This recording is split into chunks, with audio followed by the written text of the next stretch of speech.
जनशलाकय चक्षुरुन्मिलितं येन तस्मै श्रीगुरुवे नमः। श्रीचैतन्यमनोभीष्टं स्थापितं येन भूतले स्वयं रूप कदा मह्यं ददाति स्वपदान्तिकम्। वन्देऽहं श्रीगुरु श्रीयुतपदकमलं श्रीगुरुं वैष्णवांश श्रीरूपं साग्रजातं सहगण रघुनाथान्वितं तं सजीवं साद्वैतं सावधूतं परिजनसहितं कृष्ण चैतन्य देवं श्री राधा कृष्ण पादान् सहगना ललिता श्री विशाखान्वितांश्च। नमः ओं विष्णुपादाय कृष्ण पृष्ठाय भूतले श्रीमते भक्तिवेदांत स्वामिन्निति नामिने। नमस्ते सारस्वते देवे गौरवाणी प्रचारिणे निर्विशेष शून्यवादी पाश्चात्य देशतारिणे। हे कृष्णा करुणा सिंधु दीनबंधु जगतपते गोपेश गोपिका कांत राधा कांत नमस्तुते। तप्त कांचन गौरांगी राधे वृंदावनेश्वरी वृषभानुसुते देवी प्रणमामि हरिप्रिये। वाञ्छाकल्पतरुभ्यस्य कृपा सिन्धुभ्य एव च पतितानां पावनेभ्यो वैष्णवेभ्यो नमो नमः। जय श्री कृष्ण चैतन्य प्रभु नित्यानंद श्री अद्वैत गदाधर श्रीवासादि गौर भक्त वृंद। हरे Krishna Krishna Krishna Hare Hare Hare Ram Ram Ram Hare Hare. Hare Krishna. So welcome to the Bhakti Tattva Vivek deliberations on pure devotion. Yesterday we finished the second chapter of Bhakti Tattva Vivek, analysis of semblance of devotion, Bhakti Abhas. So today I'm just going to review this second chapter and start with the third chapter. So the semblance of devotion, Bhakti Abhas, is when the Swarup Lakshan, the intrinsic characteristics are met. That is, we perform devotion favorably and to Krishna. Anushilanam is there. But Anya Abhilashata Shunyam and Jnana Karma Dhyanavritam criteria is not filled. So when the Tatastha Lakshan criteria are not fulfilled, then the bhakti is not Shuddha Bhakti, but it is Bhaktya Bhas or Bhakti Abhas, or what is in general terms called as Mishra Bhakti. So this Bhakti Abhas is of two types, Bhaktivinoda Thakur mentions. One is Pratibimba, another is Chaya. We saw this philosophical understanding of difference between Pratibimba and Chaya. And within Pratibimba, we saw also Ratyabhas, where Rupa Goswami in the Bhakti Rasamrita Sindhu has elaborately discussed this Pratibimba and Chaya. And within this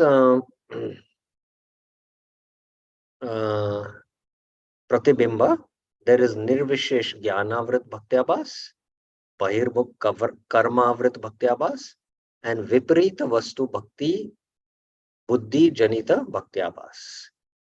Nirvishesh means impersonal.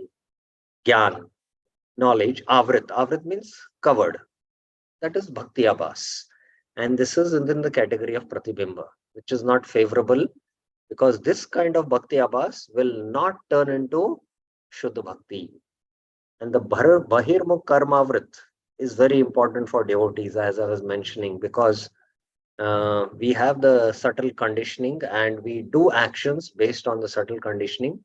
So there is karma we do, and then that karma is offered. So the karma covers the pure devotion. So karma avrit is very important for us to understand difference between karma and bhakti is very subtle. The viparita vastu buddhi, bhakti buddhi janita bhakti abhas is basically, the impersonal conception in the panch upasana. So these are the three which we elaborately discussed in the last few classes.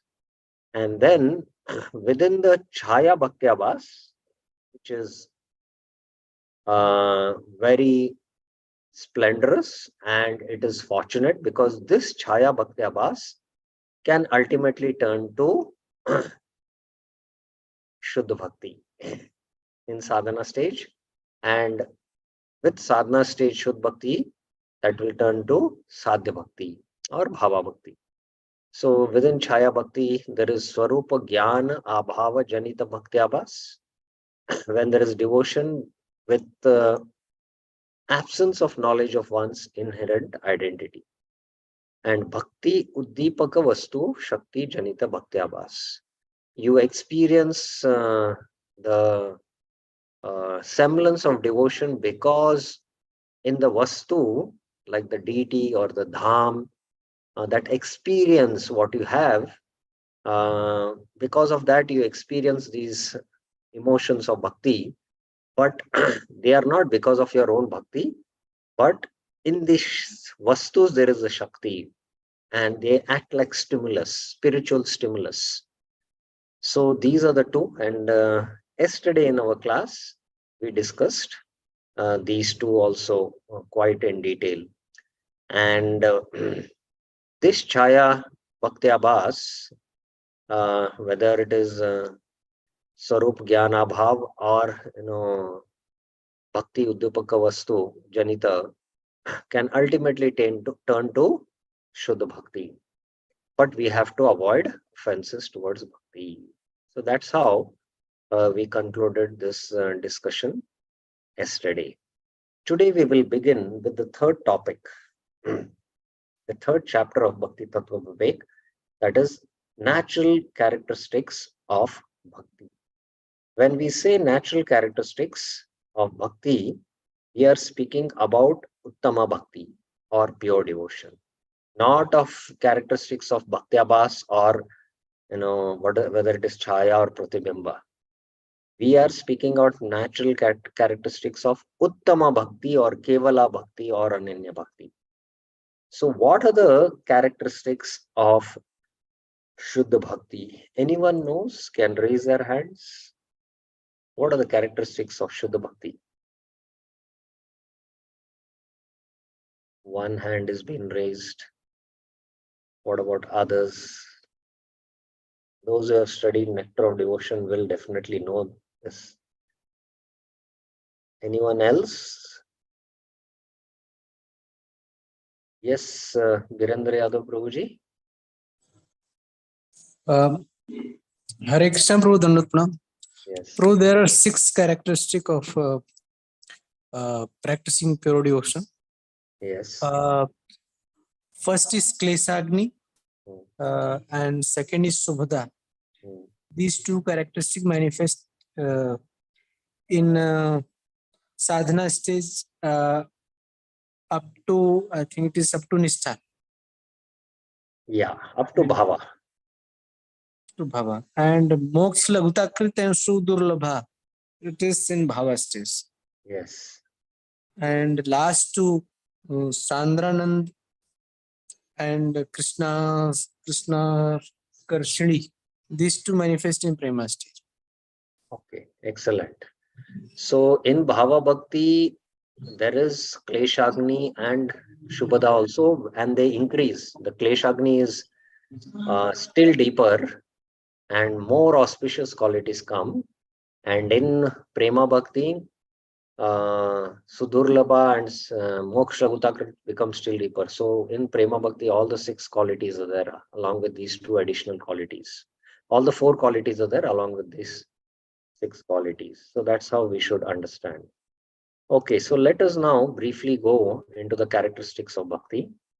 And Bhaktivinoda Thakur has given very nice insights. Again, his whole explanation is based on Bhakti Rasamrit Sindhu. So we will not go into Bhakti Rasamrit Sindhu because that is very exhaustive. Each of the characteristics will take 2-3 classes. No, all the 6 will together take 2-3 classes. Those who would like to study, we have done that discussion, and you can go through them separately. I don't want to mix now both of them because we'll have to spend 3 classes on that. So we will exclusively devote to whatever Bhaktivinoda Thakur has to say in Bhakti Tattva Vivek about these 6 characteristics, and we will not go into the nectar of devotion explanation. You all can yourself study it or go through these series of lectures which are there. First, there is a Mangalacharan verse, which is a very nice verse.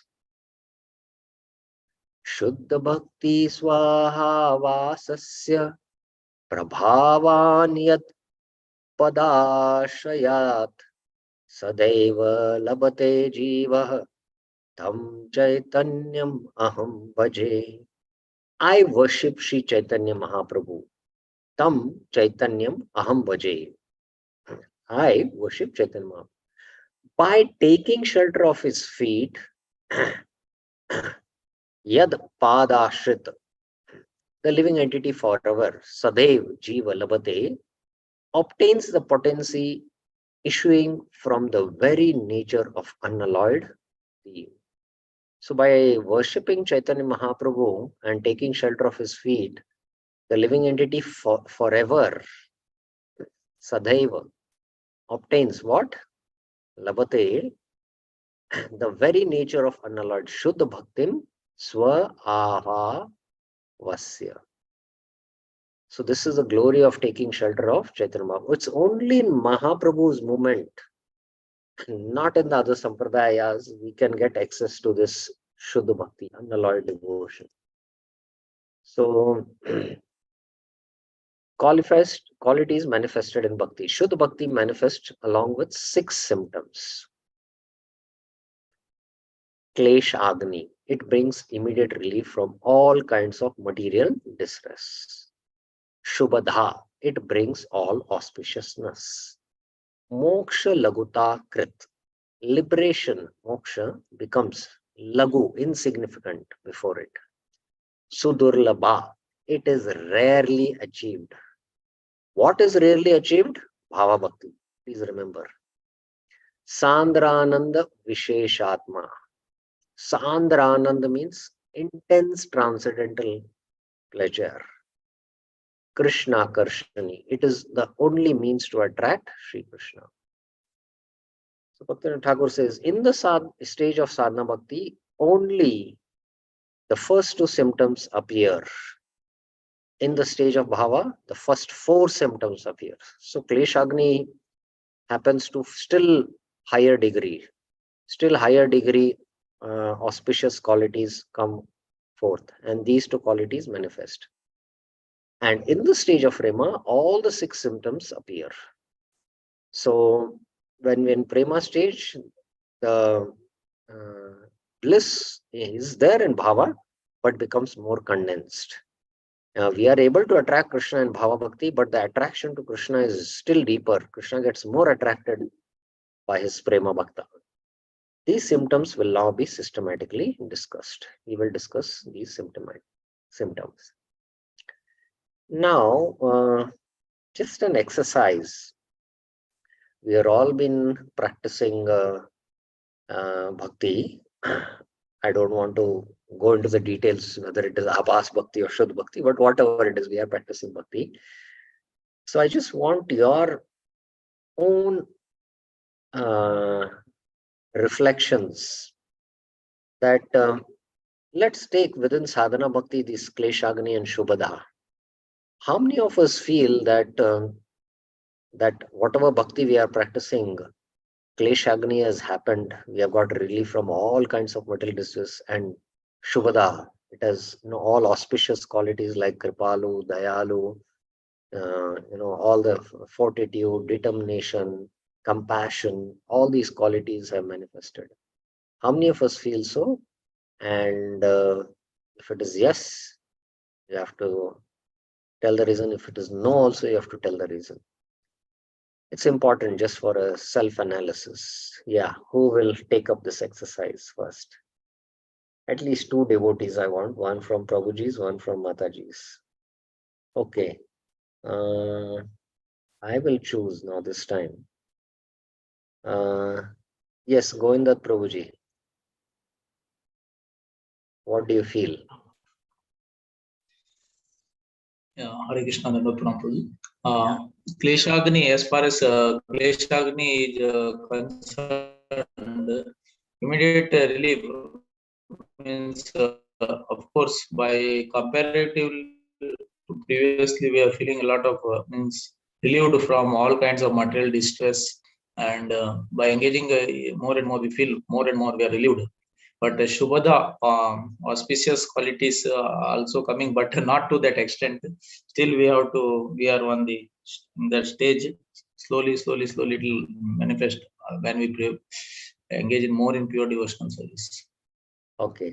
Now my question is, Kleshagni, what Rupa Goswami in the Bhakti Rasamrita Sindhu and even Bhaktivinoda Thakur here mentions Kleshas to Papam, Bijam, Avidya. 3 things he says. Okay. And Papa he classifies into Prarabdha and Aprarabdha.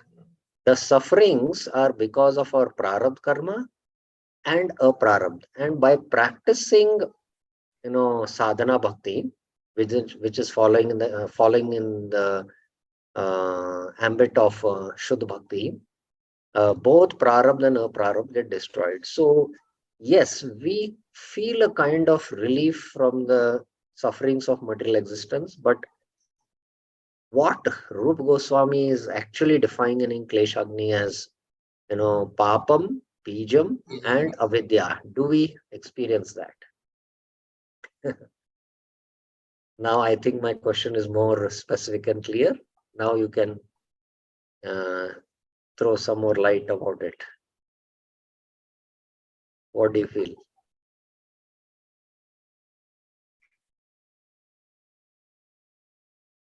Yes, Govinda Prabhuji. Papam, of course, we are not mostly trying to do any sinful activity now after coming to Krishna consciousness.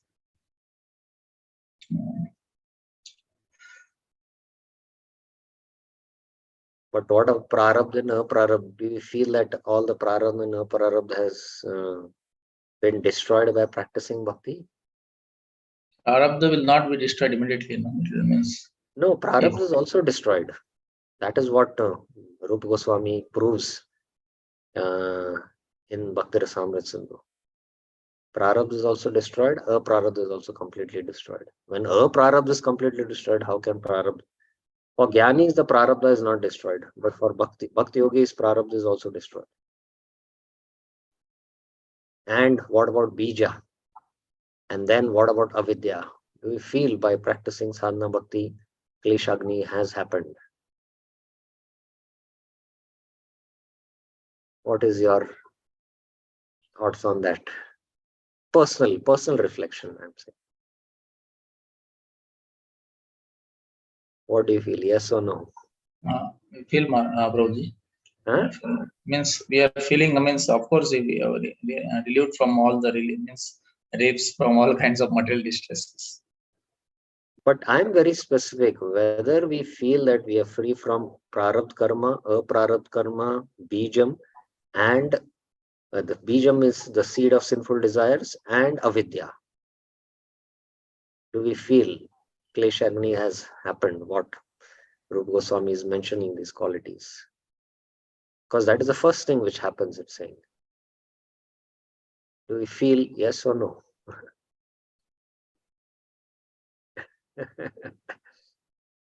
What do you think? Not 100%. What is the reason? Why? there is some relief from distress, material Yes. distress, yes. But what Kleshagni as a characteristic of Shuddha Bhakti, Uttama Bhakti, Rupa Goswami is saying, it's not really not there. What, that's not what we see. So what is the reason? Because still we are not in the Shuddha Bhakti stage. We are Avas sometimes in Yes, Saya. that is the reason. Yes, that is the reason. So we have still not climbed to the step where we have taken up to Shuddha Bhakti. So once we take up to Shuddha Bhakti and become free from the mission or Abhas Bhakti, take up to Shuddha Bhakti, then this quality will fully manifest. Right now, our bhakti is like, you have lit a fire in your house to cook the rice, but the pot is on the floor, on the top of the ceiling. So the fire is down on the ground and the pot is up on the ceiling.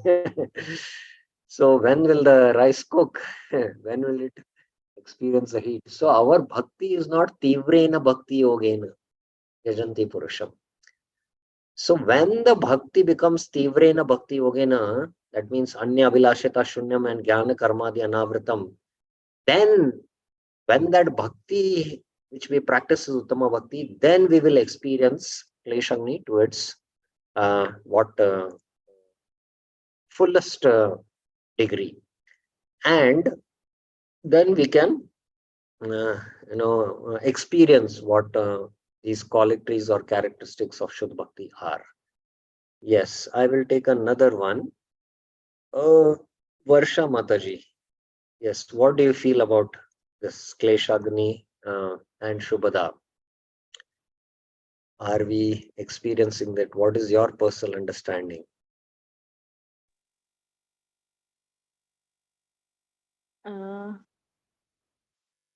I can't express in my words, Prabhuji, right now. But in Krishna consciousness, I feel that I'm very much fortunate to know how to practice bhakti yoga. Just Okay. So, okay, got it. Fine. So my point here is that Kleshagni, what we are experiencing now, is not to the fullest extent as a characteristic given of Shuddha Bhakti, because our Bhakti itself is not Shuddha.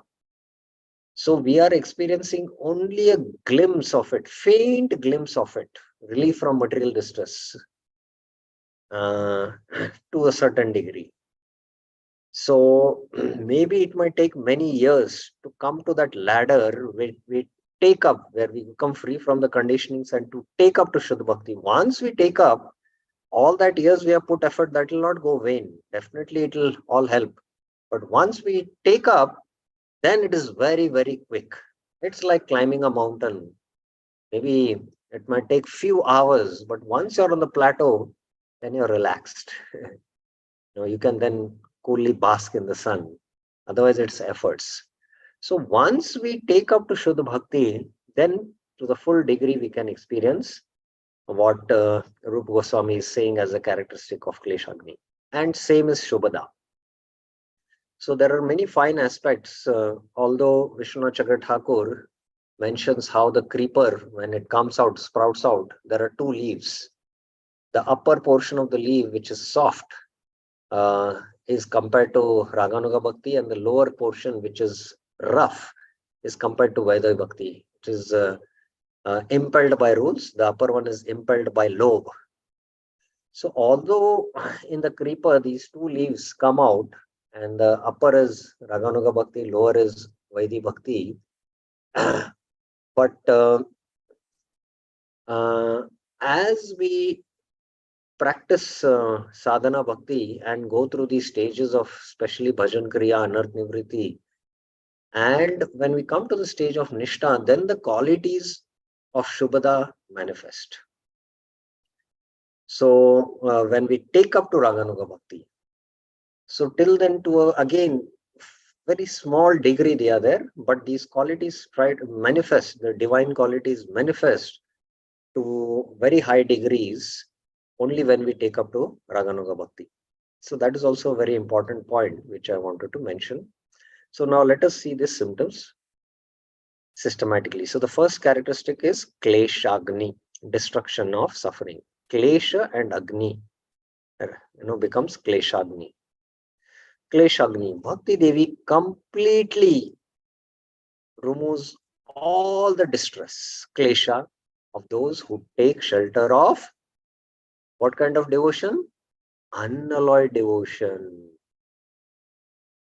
So I was discussing this point. This is the reason I was discussing, because it completely removes all the distress. So can devotees say that completely we have become free from all material distress? No, as far as at least I know. If anyone is there, then they are very fortunate. But I'm not so fortunate, I can say.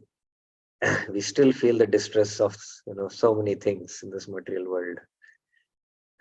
But Bhakti Devi completely removes all the distress for those who take shelter of unalloyed devotion. So this is the point to be marked. Klesha. Klesha is of three types: sin, papa. Sin in their seed form, papa bija, and ignorance, avidya. So Rupa Goswami says, Klesham tu papam tad bijam avidya chet trivida. Trivida, he says. Klesh means not only suffering. Klesh has here a deeper meaning, the causes of suffering. Why do we suffer? Because of committing sinful activities. So if you don't commit sinful activities, then we'll not suffer.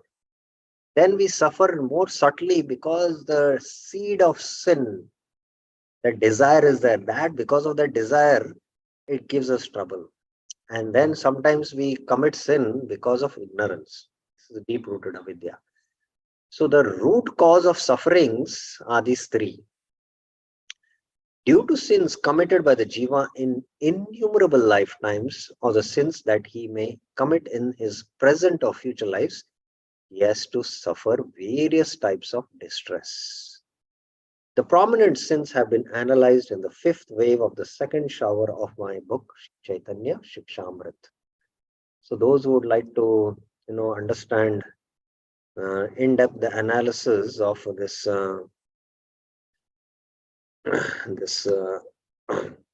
different types of sins, Bhaktivinoda Thakur has nicely done that in his Chaitanya Shikshamrit. You can refer.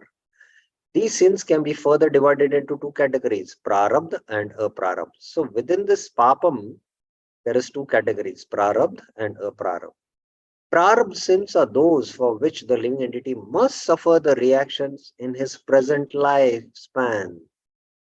The sins whose reactions will be suffered in one's next life are called aprarabdha. The sins committed by the living entity in innumerable lifetimes combine together as aprarabdha sins, and in the next birth fructify as prarabdha sins.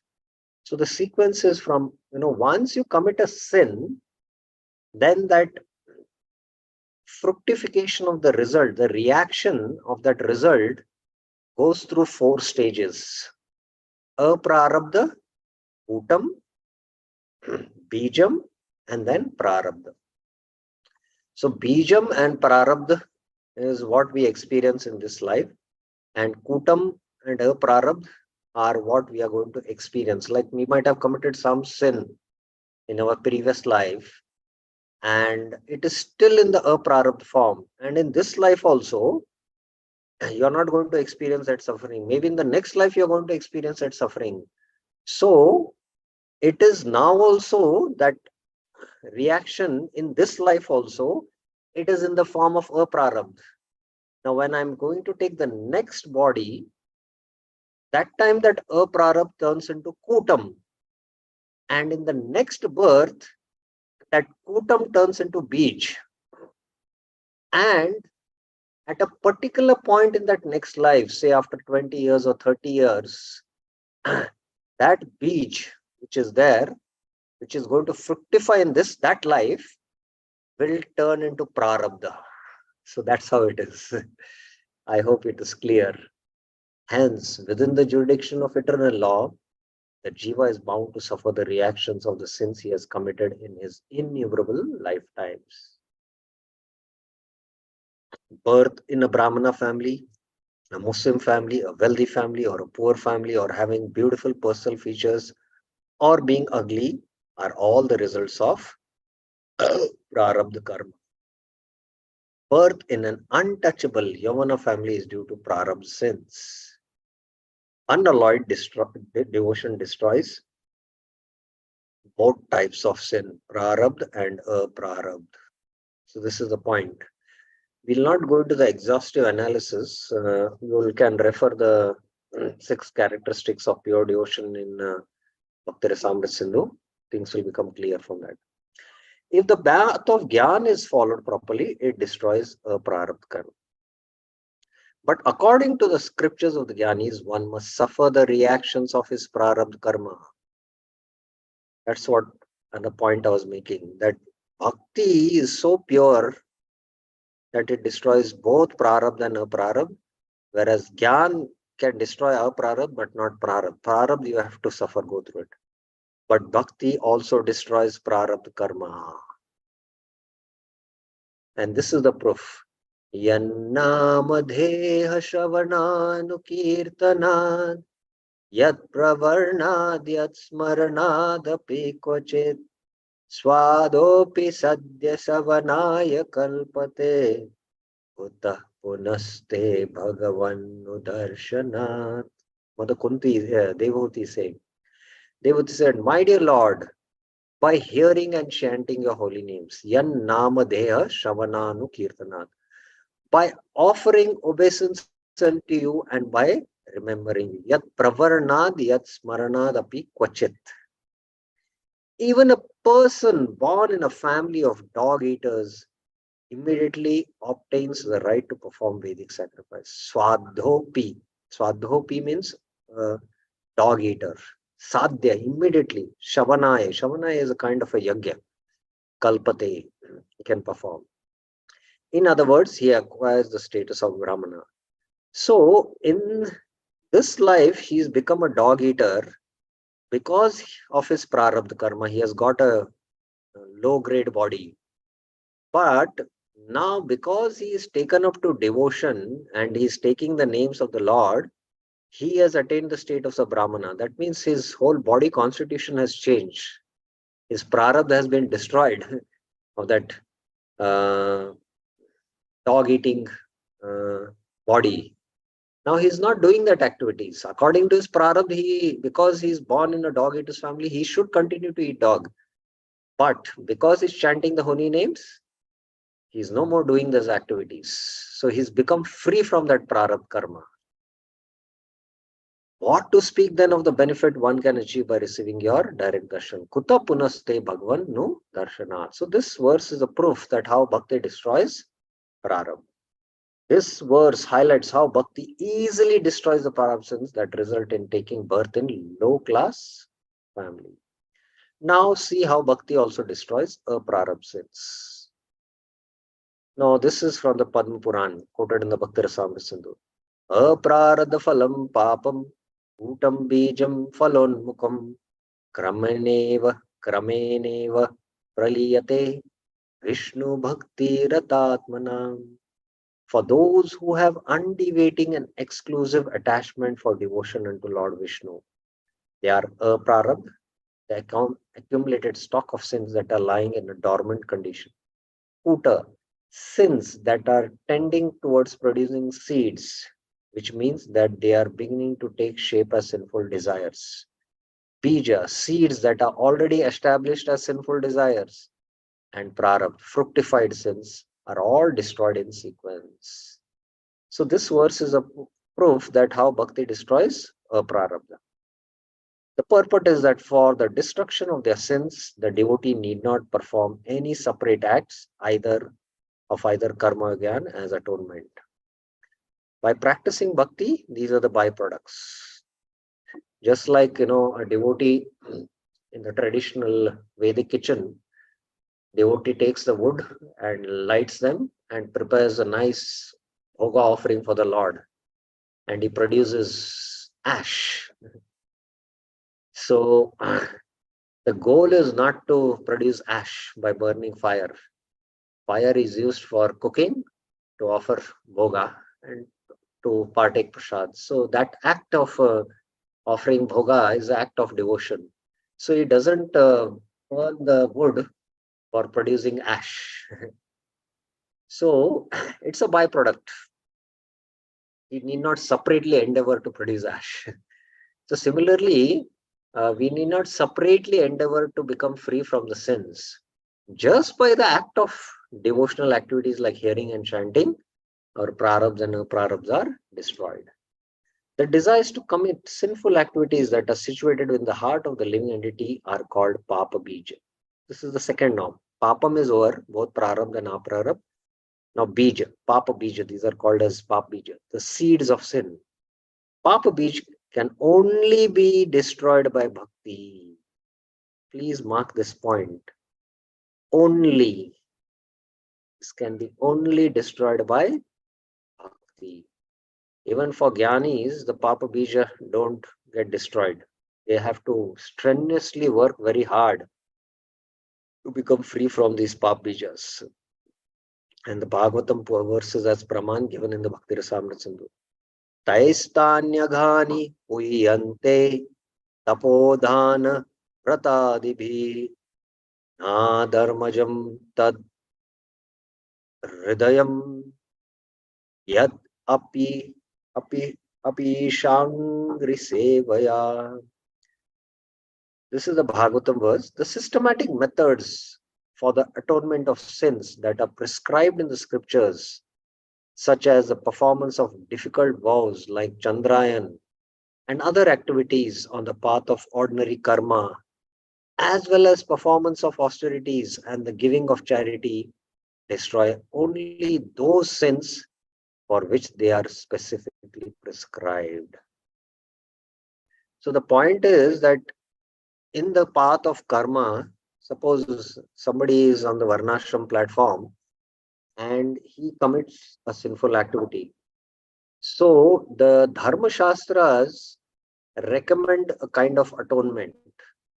And by atoning, whatever sin he has committed, only that sin gets destroyed.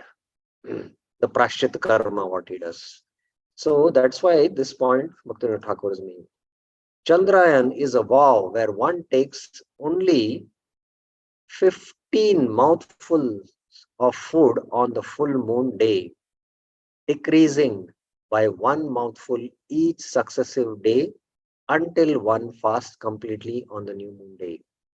Then one gradually increases his intake by one mouthful per day up till the next full moon day.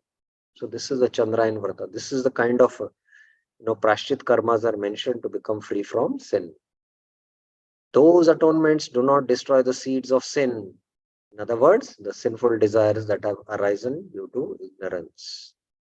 So these prashchit karmas in the karma path, in the varnashram, they don't destroy the seed of sin, but na dharmajam tad hridayam. It is not possible. Tad api isha angri sevaya. But these, can be destroyed by ishangri sevaya. That's the point. Sinful desires can be removed only by engaging in the service of Krishna, meaning that besides bhakti, there is no other means that can expunge sinful desires from the heart. As soon as Bhakti Devi appears in the heart, all sinful desires as well as any desires for piety are destroyed at the root. The following verses from the Padma Puran and Srimad Bhagavatam describe how bhakti eradicates avidya or ignorance. So now the third, papa bija and avidya. Third, how bhakti destroys avidya. Kritanuyatra vidyabhir hari bhaktir anuttama avidyam nirdahati ashu Dhava Jwalev Pannigim.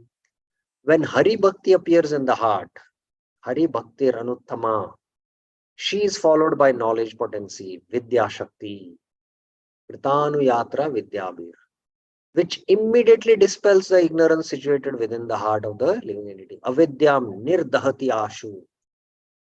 And what is the analogy given? Just as a serpent is burned by the blazing forest fire. Dhava Jwaleva Pannigim. Pannigim is a particular kind of a snake which is deep in the hole.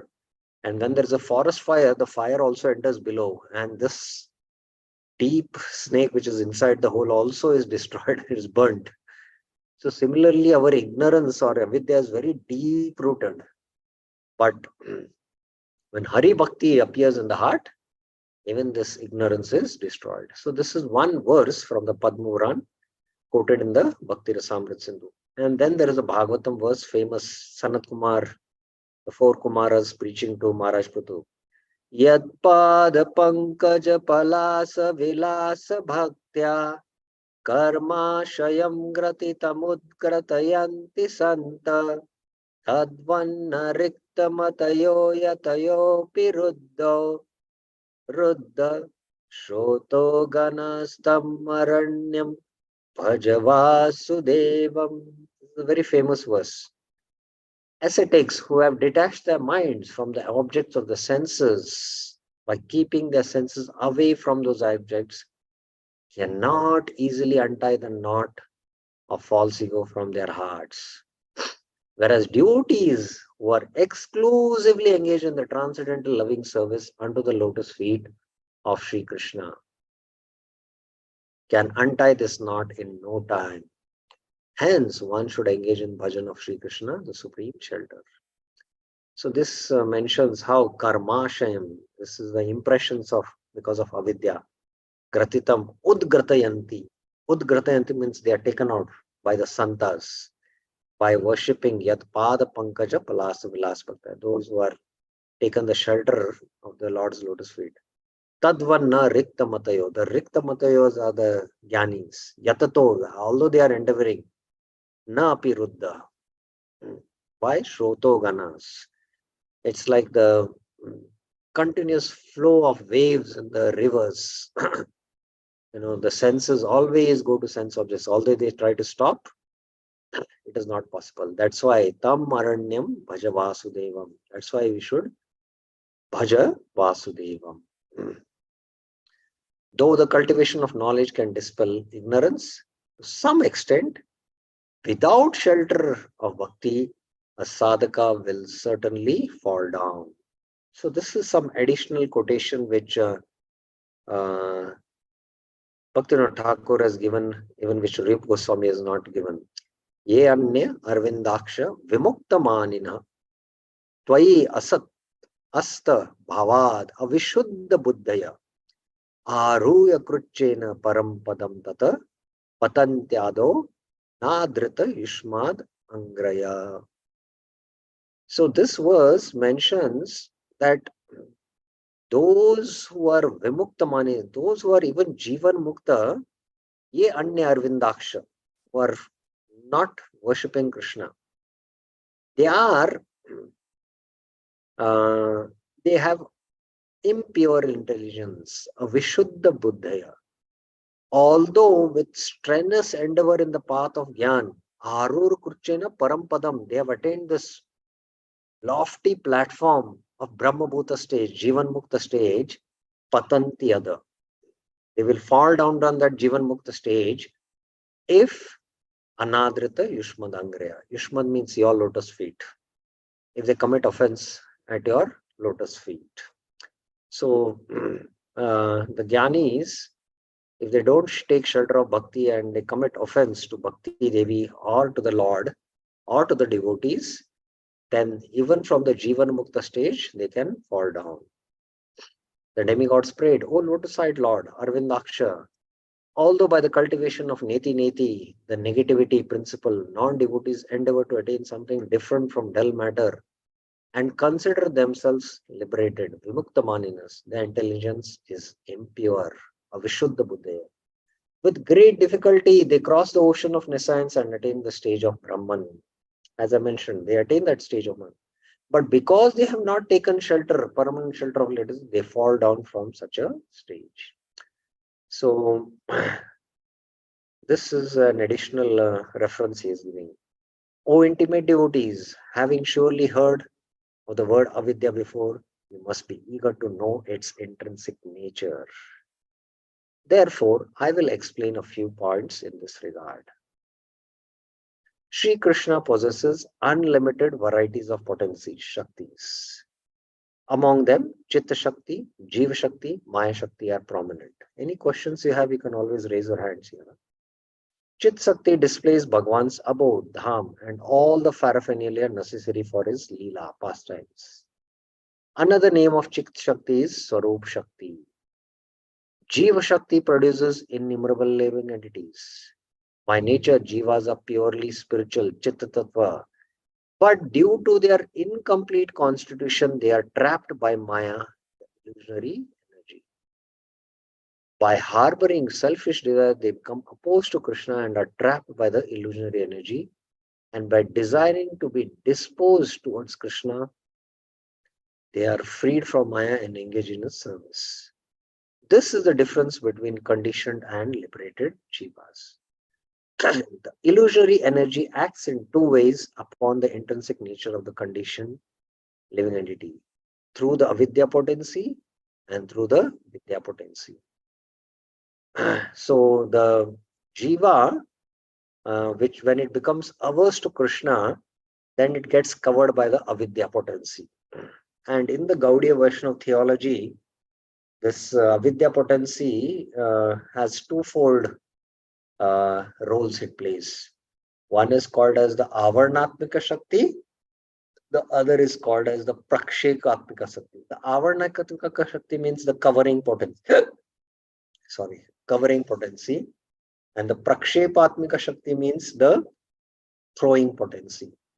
So the Avarnatmika Shakti covers the Jiva Swarupa and gives a self-identification that I am the enjoyer in any species of life, whether it is in a dog species or a human species or whatever. So it gives him a false identity. And the throwing potency means it pushes you towards the Maya Shakti. Whereas the Jiva, by Swarupa constitution, is attracted to Krishna, to his internal potency, but it pulls you towards the external potency. So that is how this avidya potency works.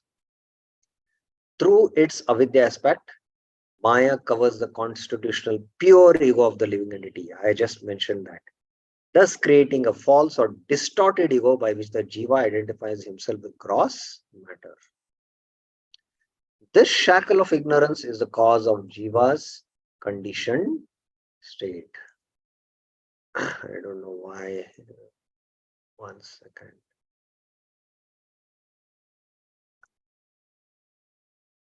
The points come one after the other, it is good. Otherwise, our concentration will go to the next point.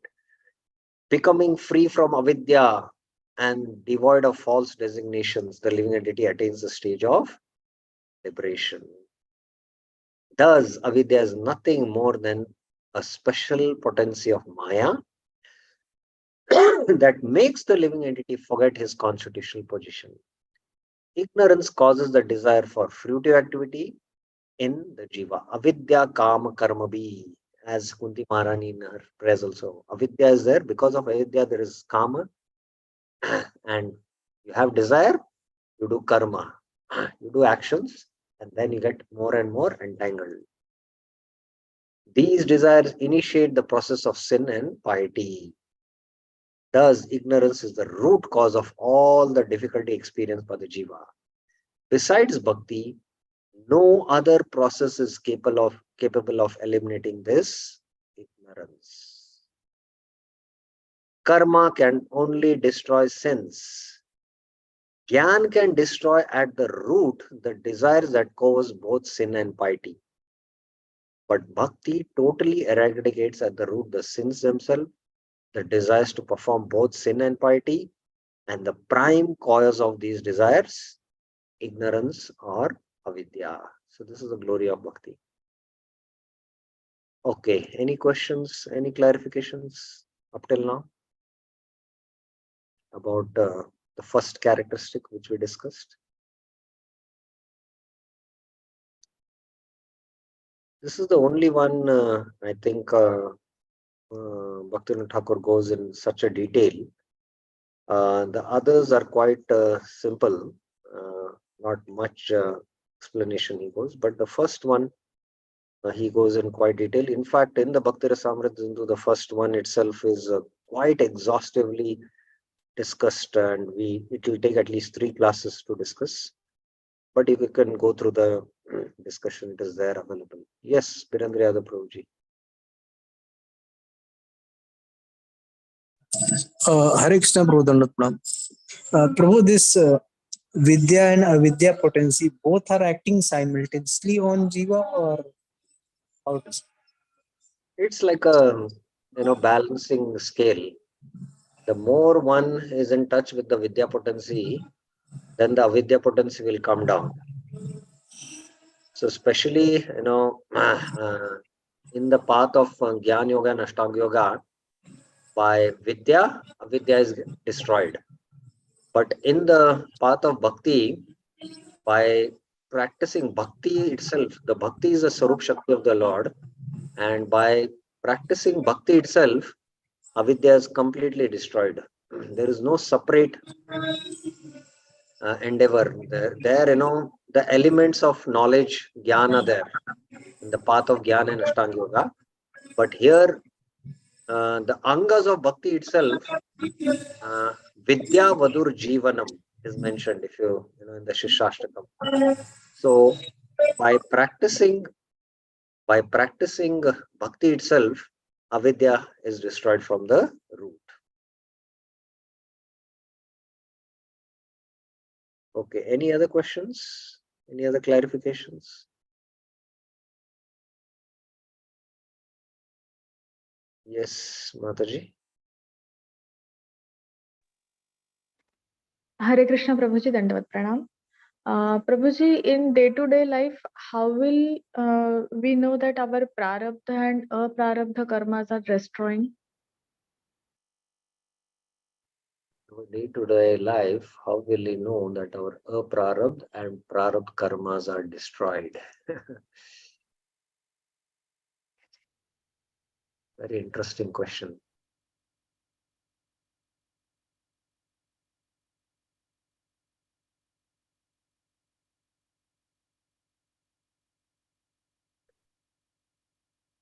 Klesha means suffering. And the causes of suffering are threefold, as Rupa Goswami says: Papam, Bijam, and Kutam. Now, Prarabdha and Aprarabdha. How we'll come to know that they are destroyed? Now, let's take some practical experience of Prarabdha only. Now, in this life, as we are practicing bhakti,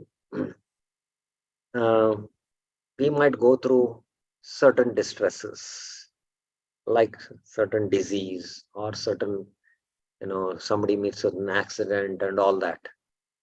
So all these are happening because of our prarabdha karma only. But moment we take to bhakti, and although now because we have taken to devotion, we are no longer under the laws of karma. I'm speaking when you are taking shelter of Shuddha Bhakti.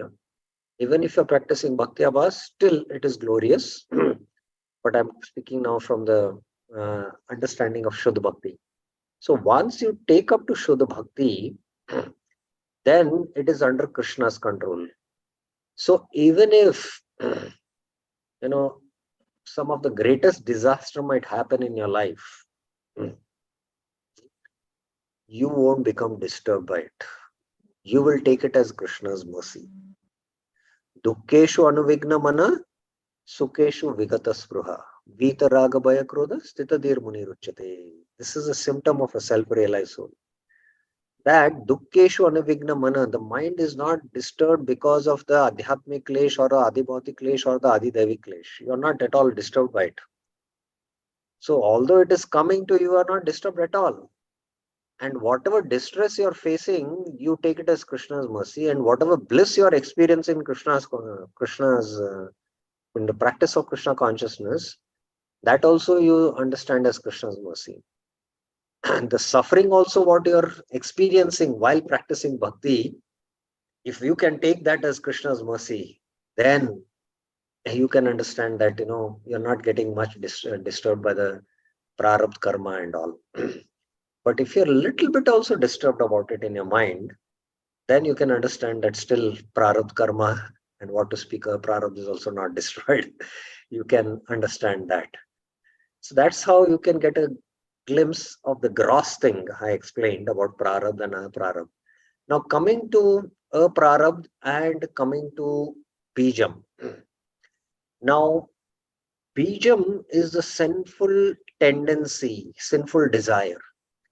Now we all experience as devotees, once we take up to Krishna consciousness and start practicing the 4 regulative principles, we don't have a tendency, of gross desire like I want to eat meat or engage in any sinful activity. So those thoughts don't come. But we all know these desires sometimes, although they trouble us, we don't engage in them. Accidentally, because of the push of the impressions, one might succumb. That is a different issue. But these desires, they are there subtly, and we can smell those desires. We have that experience. Or even in dreams, we can experience sometimes that I have these desires, and these things are there. So even in the dreams, the sufferings you might go through, that sufferings means you're becoming free from your karmas. And the happiness also in the dreams, what you enjoy is you're becoming free from all your pious karmas. So in a subtle way, the papa bijas are getting destroyed, and you're still not free from it, the papa bijas. But gradually, as we practice Shuddha Bhakti, even these will be destroyed. Now coming to avidya, which is the root cause of our material existence, in the Bhakti Rasamrita Sindhu, if we study the first characteristic, as I mentioned, it will take 3 classes to explain all the verses and the explanation of Jiva Goswami, Vishnu Chakravarti, and Prabhupada's summary study. Avidya is destroyed at the end of asakti and the beginning of bhava stage. So sadhana bhakti begins with Shraddha, Sadhu Sangha, Bhajan, Kriya, Anarth Nivriti, Nishtha. Raghunaga sadhana begins with Nishtha, Ruchi, and Asakti. So sadhana bhakti is from Shraddha till Asakti. It's a very long, stages you have to go through. It's a long phase, you can say. So at the end of Asakti, avidya is completely destroyed. Tada rajastamo bhava kama lobhadaschet chet ete ranavidam stitvam satve prasidati. Evam prasanna manaso bhagavad bhakti yogata bhagavad tattva vijnanam mukta sangasya jayate. So in that verse, it is mentioned that avidya gets completely destroyed at the stage of bhava. The beginning of end of asakti and beginning of bhava. So that's how we can, by these symptoms, understand that how we have become free from prarabdha and aprarabdha, and even bijam, and then avidya. It's a gradual system. It's first we become free from prarabdha and aprarabdha, and then papa bijam, and then avidya. So it's also like a gradual process. And Jiva Goswami gives a hint, just like when you prick a needle through many leaves, you might think that it is just one act. Just prick a needle and it passes through the many leaves. But when you see in slow motion, actually the needle is passing through one leaf, next leaf, next leaf, next leaf, next leaf, next leaf, like that. So similarly, as you're practicing bhakti, gradually these, prarabdha and aprarabdha are all getting destroyed. The more one comes to the platform of practicing Shuddha Bhakti, the faster it happens. Is it clear, Mataji? Yes, Prabhuji. Thank you. Yes, Dr. Archana Mataji. Hare Yes. Krishna Prabhuji, Dandavat Pranam. I just want to know this. Many times we see good things happen with bad people and bad things happen with good people. So is there a role of Prarabdha and Prarabdha Karma with these situations? Yes.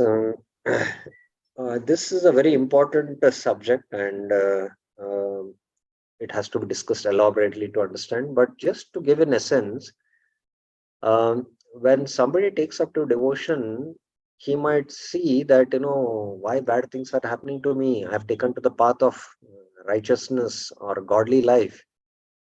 But whatever all the, prarabdha which he is supposed to experience in the future lives, Krishna is giving now only the dose in the form of a concentrated dose so that he can finish all his prarabdha, become fully purified, and go back to the spiritual world. So that's why we see that sometimes bad things are happening to good people. And sometimes we see that some people are very bad and they are, they are not getting affected, and they are more enjoying, they are getting more wealth. How is it, So sometimes they might be now reaping the pious karmas what they have done in the previous lives now. And that's why they might be getting all these opulences. But now, whatever sinful activities they are going to commit in the future lives, they are going to suffer for it. So because we don't have that broad spectrum of vision, and we only see in this lifetime his, life we know from his birth and maybe till he survives. We don't know his previous life, or we don't know what is his future lives. So because we cannot see all this, sometimes we get bewildered. So that is why we should have a deeper understanding of the law of karma based on all this, and then we will not be bewildered by such things. Okay, is it clear, Mataji? Yes, Prabhuji. Second is, we are talking about avidya. So for avidya to get it destroyed, we need to have a pure devotion. So there is no need of knowledge, yeah, or we need to have some kind of knowledge and then we proceed to bhakti, pure devotion. No. Can you come again? I just missed what you said. To destroy avidya, only pure devotion will suffice the purpose, or pure devotion along with gyan will help us to. No. Pure devotion means, Shuddha Bhakti. In Shuddha Bhakti, whatever we are hearing from Bhagavad Gita, Bhagavatam, that knowledge is Bhagavad Sambandhit Gyan. By that knowledge, we perform more devotion. So this Gyan is favorable for our execution devotion. So Bhakti itself is sufficient. So Bhakti itself is sufficient to destroy avidya. But avidya, as I mentioned, gets destroyed at the end of sadhana bhakti. So the destruction starts happening with the when one takes up to Shuddha Bhakti in the sadhana stage. But when sadhana bhakti fructifies at the stage of the end of asakti, then avidya is completely destroyed from the. Is it okay, Mataji? Yes, Prabhuji, thank you. Yes, one last question. Yes, Mataji. Hare Krishna, Prabhuji, Dandavat Pranam. Actually, what you are saying is prarabdha and aprarabdha karmas. They don't मतलब शुद्ध भक्त आज तब उनको कोई effect नहीं होता है प्रारब्ध कर्म का, then why they are suffering like the Maharaj level, then the cancer and all exalted devotees and cancer and all other diseases. Actually, they are in a Shuddha Bhakta practice. So why they are suffering then as a Yes, yeah, Prarabdha Karma? yes. So that's what I was mentioning. There are different ways to see this. Sometimes, even if you ask them, what about Shuddha Bhaktas going through suffering? Even great devotees like Lord's eternal associates like the Pandavas going through suffering. So their suffering was not because of their prarabdha karma. Their suffering was directly given by Krishna just to show how glorious are his devotees. That even when they are going through the suffering, they have unwavering devotion to the Lord. Their faith in the Lord is more strengthened. So just to increase their love for him, sometimes the Lord gives suffering to even his pure devotees, like the Pandavas. You say, Aho Anyam, Aho Kashtam. Yadyum Dharmanandana, you are Dharmanandana. But Aho Kashtam, so much of troubles you had to go through.